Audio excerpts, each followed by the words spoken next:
APN 9 news और मैं हूं अनुश्रुति। आज हम बात करने वाले हैं राजनीति से थोड़ा हटकर, लेकिन राजनीति के इर्द गिर्द ही। आज हम बात करने वाले हैं कि देश की युवा पीढ़ी, देश के जो यूथ हैं, वो एक्चुअली कैसा प्रधानमंत्री चाहते हैं। क्या वो प्रधानमंत्री ऐसा चाहते हैं जो अभद्र भाषा का इस्तेमाल करे, जो लोगों के मुद्दों को ना उठाए, या फिर हम एक ऐसा प्रधानमंत्री चाहते हैं जो लोगों के मुद्दों को भी उठाए और कहीं ना कहीं एक जो भाषा की सीमा होती है उसको ना लांघे। इस सब पर हम बात करेंगे और मेरे साथ मेरी सहयोगी नेहा जुड़ गई है। Hello Neha, welcome. पहले तो आपका नेहा, ये जो हम आजकल की राजनीति में देख रहे हैं कि युवा पीढ़ी इस सब राजनीति से एक कैसा प्रधानमंत्री चाहती है। वो क्या एक ऐसा प्रधानमंत्री चाहती है जो अभद्र भाषा का यूज़ करे और जो मुद्दे ना उठाए, या फिर एक दूसरे टाइप का प्रधानमंत्री चाहती है? इस पे आपका क्या राय है? जी अनुश्रुति, जैसा कि आपने बोला कि इंट्रोडक्शन में ही बता दिया आपने कि देश के युवाओं को कैसा राजनेता चाहिए और कैसा प्रधानमंत्री चाहिए। तो मुझे नहीं लगता कि हमारी जैसी जनरेशन्स जो कि युवा पीढ़ी है उनको ये अभद्र भाषा प्रयोग करने वाला प्रधानमंत्री चाहिए होगा। जितने भी युवा पीढ़ी है वो यही चाहता है कि हमारी समस्याओं को सुना जाए, उन पर कार्य किया जाए। नेहा, एक और चीज़ जो मैं देख रही हूँ वो यहाँ पर देखा जाता है कि धर्म की राजनीति बहुत होती है। यहाँ पर अगर हम बात करें तो अगर मुद्दों की बात करने पे आएंगे ना कहीं से एक धर्म को ज़रूर ले आया जाएगा कि भाई धर्म की राजनीति सबसे बड़ी राजनीति इस पूरे देश में मानी जाती है। और अगर आपने धर्म की राजनीति कर दी तो यहाँ पर हिंदू भी खुश हो जाते हैं, यहाँ पर अगर मुस्लिमों से रिलेटेड बात कर दिया जाए तो मुस्लिम खुश हो जाते हैं, अगर किसी ओबीसी जाति से बात कर दिया जाए तो ओबीसी वाले खुश हो जाते हैं। तो यहाँ पर धर्म और जाति के बेसिस पे जो आप राजनीति कर रहे हैं वो भारत में कितने और दिन तक चल पाएगी? क्या इस पर अब पॉलिटिकल पार्टीज को नहीं सोचना चाहिए? ज़रूर सोचना चाहिए, क्योंकि धर्म और राजनीति आजकल आप देख रहे होंगे कि कहीं भी चुनाव प्रचार हो रहे हैं तो उसमें मुस्लिमों की, हिंदुओं की बात करते हैं। जितने भी राजनेता है, चाहे वो कांग्रेस हो, बीजेपी हो या देश की कोई भी पार्टी हो, सारे ही धर्म को लेकर ये चुनावी और वोट के लिए स्टंटबाजी है। ये जुमले हैं कि हाँ मुझे भी वोट मिल जाए, हमारी पार्टी को वोट मिल जाए, ताकि मुस्लिमों को वो लुभा सके। बिल्कुल। नेहा, यहाँ पर एक और चीज़ जो मैं नोट करवाना चाहूँगी दर्शकों को वो ये है कि अब पार्टी जो जब सीट के लिए देती है, ठीक है, अगर हम वाराणसी से चाहते तो हम किसी और को नहीं ला सकते थे। क्या प्रधानमंत्री मोदी ही सबसे अच्छे कैंडिडेट थे? हालांकि वो हैं, इसमें कोई डाउट नहीं है, लेकिन क्या वहाँ से कोई मुस्लिम चेहरा नहीं उठ सकता था? पर अगर हम वाराणसी की डेमोग्राफी की बात करेंगे तो वहाँ पर हिंदू पॉपुलेशन ज़्यादा है, तो वहाँ से एक हिंदू ही चेहरा क्यों? और जहाँ पर थोड़ी मुस्लिम आबादी ज़्यादा है वहाँ से मुस्लिम चेहरा क्यों?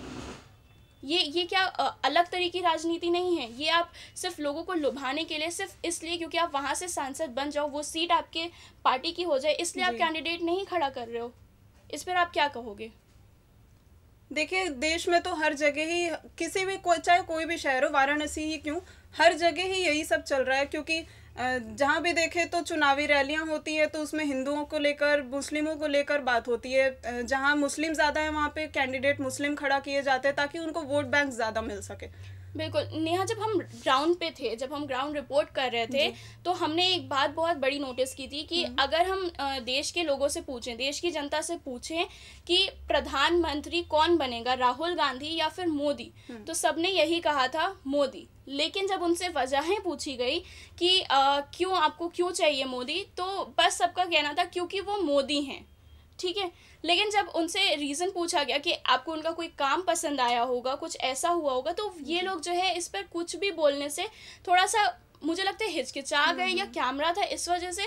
बट लोगों को अभी तक ये क्लियर नहीं है कि मोदी को क्यों आना चाहिए। अगर प्रधानमंत्री को दोबारा आना चाहिए तो क्यों आना चाहिए? वो बस एक लहर बन गई है प्रधानमंत्री मोदी की, तो शायद इस वजह से लोग उनके साइड हो गए हैं। तो इस पर आपका क्या कहना है कि अगर आप प्रधानमंत्री चाहते हो तो एक तो आपको खुद को थोड़ा सा माइंड में सेट होना चाहिए कि आप क्यों चाह रहे हो। इस पर आप क्या कहोगे कि हाँ ऐसा होना चाहिए कि नहीं? जी, आपने सही कहा कि देश में लोगों के बीच लहर बन गई है कि हाँ मोदी ही आने चाहिए, मोदी ही आने चाहिए। किसी के माइंड में ये सेट नहीं हो पा रहा है कि मुद्दे क्या क्या हैं, सरकार कर क्या क्या रही है, मोदी सरकार ने आज तक किया क्या है। तो वो सब के जरिए आप देखें, पूरा रिकॉर्ड देखें, डेटा देखें इन 5 सालों का, तब आपको पता चलेगा कि हमें कैसा राजनेता चाहिए, कैसा प्रधानमंत्री चाहिए। अभी फिलहाल की बात करें तो सारी पार्टियां एक दूसरे पर प्रहार करती हुई नजर आती रहती है। कभी कोई अभद्र भाषा का प्रयोग करता है। राहुल गांधी कहते हैं चौकीदार, प्रधानमंत्री चौकीदार है, चोर है, और प्रधानमंत्री भी वो चीज़ एक्सेप्ट कर रहे हैं कि हाँ वो चौकीदार है, तभी बोलते हैं कि वो मैं चौकीदार नहीं हूँ। बिल्कुल बिल्कुल नहीं, आपने एकदम सही कहा कि यहाँ पर जो चौकीदार चोर है और हम भी चौकीदार का जो एक जुमलाबाजी चल रही है, और वो कोई एक पार्टी नहीं कर रही है, वो दोनों ही पार्टी कर रही है। और इसी के बीच राजनीति जो है देश की वो सिमट कर रह गई है। जो युवाओं के मुद्दे हैं, किसानों के मुद्दे हैं, वो कभी उठ नहीं पाते हैं या फिर उस पर कुछ काम नहीं हो पाता है। और इवन अगर हम बात करें एजुकेशन की या फिर हेल्थ की बात करें, तो यहाँ पर देखा जाता है कि इन दो मुद्दों पर तो शायद ही कोई पार्टी आगे आकर ये कहती हो कि हम एजुकेशन पे काम करेंगे, हम इस पे काम करेंगे। एक बार को चलिए मान लेते हैं कांग्रेस ने रोजगार पर बोला है कि हाँ ठीक है हम रोजगार पर काम करेंगे, ठीक है, लेकिन अगर हम एजुकेशन की बात करें, आप रोजगार दोगे वो ठीक है, बहुत बढ़िया बात है कि आप रोजगार दोगे, लेकिन जब एजुकेशन की बात होती है, जब प्राइमरी एजुकेशन की बात होती है, जब सेकेंडरी एजुकेशन की होती है, जब हायर एजुकेशन की बात होती है, तो कहीं ना कहीं ये सारी ही पार्टियां कहीं खो बैठती हैं, ये सारी ही पार्टियां इन सारे मुद्दों पर चुप हो जाती हैं। इसी तरह से हेल्थ सेक्टर में भी होगा नेहा। हाँ, जी बिल्कुल। और यहाँ पर जब हम अगर कुछ क्वेश्चन पूछें, अब यहाँ पर एक बहुत ही ज़्यादा जो सहनशील मुद्दा आ गया है ना नेहा, वो ये आ गया है कि अब हम अगर क्वेश्चन पूछ रहे हैं, ठीक है, अगर हम सरकार से क्वेश्चन पूछ रहे हैं, तो कहीं ना कहीं हमें राष्ट्रवादी नहीं करार दिया जाता है। कहा जाता है कि भाई आप राष्ट्रवादी नहीं हो। तो क्या अब आप हमें ये बताइए कि क्या सरकार से क्वेश्चन पूछना वो राष्ट्रवाद के खिलाफ है कि राष्ट्रवाद ही है? अगर हम डेमोक्रेसी की बात करते हैं तो डेमोक्रेसी में क्या कहा गया है? अब आप हम दर्शकों को एक बार ये चीज़ क्लियर करिए।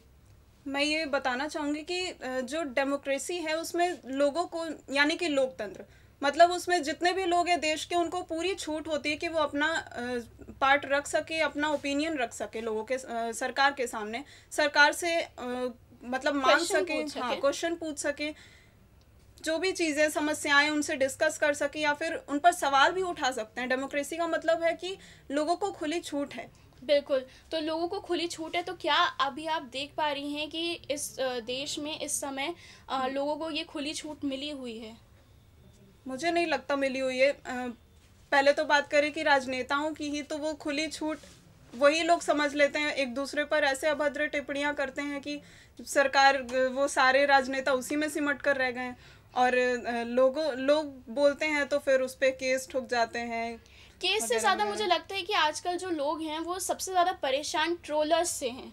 कि ट्रोल्स जो आ जाते हैं कि अच्छा तुमने मोदी के खिलाफ बोल दिया, ओ तो तुम मोदी भक्त नहीं हो, ठीक है, अगर आपने कांग्रेस के खिलाफ बोल दिया तो तुम मोदी भक्त हो। तो ये कहीं ना कहीं युवा भी जो है वो इसी राजनीति में फंस चुका है कि हम मोदी भक्त कहलाएं कि हम मोदी भक्त ना कहलाएं, कि हम पप्पू चोर हैं कहलाएं, कि हम ये कहलाएं, और कहीं ना कहीं इसी चीज़ का फ़ायदा राजनीतिक पार्टियां भी उठा रही हैं, फ़ायदा उठा रही है। चाहे वो कुछ करे देश के लिए, आपके लिए करे चाहे ना करे, लेकिन आप भक्त हैं मोदी के तो भक्त हैं, लेकिन आपको ये सोचने की ज़रूरत है कि वो सरकार हमारे लिए कर क्या रही है, आपके लिए क्या क्या फ़ायदे हैं। क्योंकि चुनावी रैलियों में और सब अपना चुनावी प्रचार के दौरान तो सब कोई अपना बोलता है कि हम ये करेंगे, हम ये करेंगे, आपको किसानों को देंगे, लेकिन नहीं हो पाता। उसके बाद जब सरकार बन जाती है फिर से वही चीज़ दोहराई जाती है। बिल्कुल। और साथ ही में नेहा एक और चीज़ जो मैं मतलब थोड़ा सा मुझे अटपटा लगता है कि वो ये है कि क्या हम यहाँ पर धर्म की राजनीति तो चलो ठीक है, एक बार को हम कर भी रहे हैं, लेकिन जो सांसद हमें कभी नहीं नज़र आते हैं, वो 5 सालों में जो सांसद हमें कभी नहीं नज़र आते हैं, वो अचानक से एक बार को उठ के आ जाते हैं, और वो ऐसे उठ के आते हैं कि हमें लगता है कि भाई ये 5 साल से यहीं पर काम कर रहे थे। अगर हम हेमा मालिनी की ही बात करें तो मथुरा से कितनी बार वो नजर आई थी, और अभी हाल ही में उन्होंने क्या किया है, स्टंटबाजी। अभी हाल ही में उनकी फ़ोटो वायरल हुई है जिसमें वो खेतों में फसलें काट रही हैं।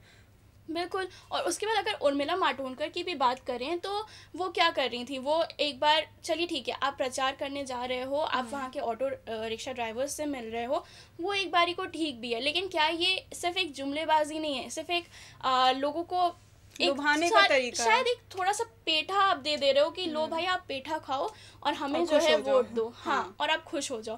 तो कहीं ना कहीं मुझे जो लगता है वो ये है कि देश की राजनीति में थोड़ा सा बदलाव लाने की ज़रूरत है। थोड़ा सा कन्हैया कुमार, जिग्नेश मेवानी, ये जो नए जो पीढ़ी आ रही है, चाहे वो हार्दिक पटेल ही क्यों ना हो, ये पीढ़ी क्या मुद्दे पर बात नहीं कर रही है? मुद्दे पर बात करती भी हैं और नहीं भी करती है। वो अपनी राजनीति को और लोगों को लुभाने में ही रह जाती हैं, और ये एक नहीं, सारी पार्टियों का ही यही हाल है। तो ये जनता, देश की जनता को समझने की ज़रूरत है कि हमें किसको वोट देना और कौन सी सरकार बनानी है जो आपके लिए फ़ायदेमंद हो। बिल्कुल। तो दर्शकों, ये थी हमारी सिर्फ एक छोटी सी पहल थी कि लोगों को ये समझाना कि जो देश की राजनीति है वो सिर्फ धर्म और जाति से नहीं मिलके बनी है, वो बनी है लोगों के असली मुद्दों से। वो जो किसान मर रहे हैं या वो जो किसान ये मांग कर रहे हैं कि हमारा जो लोन है वो वेवर किया जाए, वो कुछ गलत मांग नहीं कर रहे हैं, क्योंकि हमारे अगर देश का स्तंभ माना जाता है तो वो एग्रीकल्चर माना जाता है। इकोनॉमी, हमारे इकोनॉमी का स्तंभ एग्रीकल्चर है। तो कहीं ना कहीं यहाँ पर हमें ये सोचने की ज़रूरत है कि कौन सी सरकार जो है वो मुद्दों पर बात करेगी और कौन सी नहीं, क्योंकि अगर हम बदलेंगे तो हो सकता है कि सरकार की सोच भी बदले। अगर लोग ऐसे जुमलेबाजी में नहीं आएंगे, अगर ऐसे चीज़ों पर वोट नहीं देंगे कि हाँ ठीक है आपने हमारे धर्म के फ़ायदे की बात कर दी तो इसलिए हम वोट दे देते हैं। अगर आप देश हित में बात कर रहे हो तो हम आपको वोट देंगे। अगर ये सारी जनता कहे तो कहीं ना कहीं नेहा, यहाँ पर मुझे लगता है कि एक बार देश में परिवर्तन आ सकता है। ठीक है, तो दोस्तों ये थी फ़िलहाल हमारी एक छोटी सी पेशकश और एक छोटी सी कोशिश कि हम देश की जनता को थोड़ा सा यहाँ की राजनीति से रूबरू करा सकें, थोड़ी सी आँख खोल सकें आपकी कि हाँ ठीक है हम वोट देंगे, लेकिन हम एक ऐसे नेता को देंगे जो हमारे देश के मुद्दों की बात करे, जो राष्ट्रवाद और जो इन सब चीज़ों में हमारे देश को ना बांटे। बहुत बहुत शुक्रिया नेहा कि आप हमारे साथ यहाँ पर जुड़े, और धन्यवाद। दर्शकों, आप इसी तरीके से हमारे चैनल को फॉलो करते रहिए। हम यहाँ पर सिर्फ आपको राजनीति या फिर किसी पार्टी को सपोर्ट करने के लिए नहीं बैठे हैं, हम यहाँ पर कहीं ना कहीं देश के मुद्दे उठाने के लिए भी बैठे हैं। तो इसलिए हमारे चैनल को सब्सक्राइब भी कीजिए और हमारी वीडियोस को ज़रूर लाइक कीजिए। धन्यवाद।